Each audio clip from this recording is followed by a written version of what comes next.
Dans les Vosges, au Tillot, les mines de cuivre ont été exploitées pendant 2 siècles, de 1560 à 1760.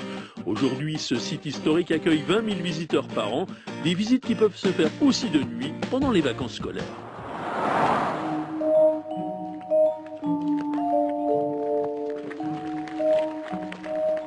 Ici, autour de vous, il y avait un village. Le village des mineurs de cuivre des ducs de Lorraine. En pleine nuit, au milieu de la forêt, une légende nous amène sur les traces de 2 mineurs, Antoine et Joseph.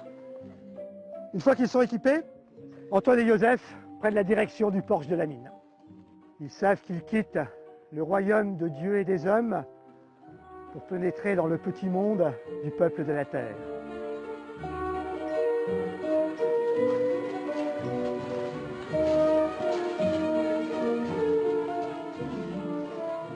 Le bruit s'amplifie.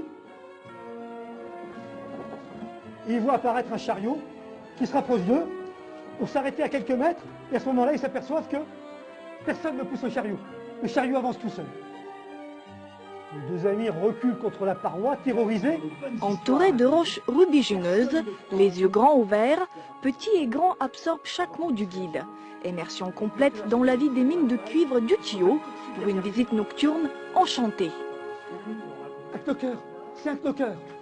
Il n'en a jamais vu, mais on raconte tellement d'histoires le soir à la veillée sur les knockers qu'il est à peu près sûr que c'en est un. Je raconte plein de choses qui sont tout à fait vraies et véridiques donc on peut vérifier dans les archives. Et puis il y a d'autres choses, un petit peu comme les mineurs à l'époque, tout ce qu'on a un petit peu de mal à expliquer, on fait appel à des choses un peu plus en relation avec l'imaginaire pour les expliquer, quoi, voilà. Les mines ont été exploitées jusqu'à 1761. Les vestiges souterrains sont toujours intacts avec des passages très étroits et un voyage au centre de la Terre à 150 mètres de profondeur. Il y en a qui ont l'impression de revivre des vies qu'ils ont vécues, des vies antérieures. Alors ce soir, c'était un peu mon cas. J'avais l'impression d'être, par les paroles de notre guide, d'être devenu mineur il y a 250 ou 300 ans. Donc je vous propose de boire à la santé des lutins. À la fin de l'histoire, goûter le nectar des lutins, c'est impératif. J'ai un imaginaire très fertile, donc j'y ai cru et la boisson des lutins m'a fait voyager encore plus. J'avais cru que les lutins ils existaient, mais papa il m'a dit que non. Cette aventure nocturne au fond des mines continue tous les jeudis soirs pendant les vacances scolaires.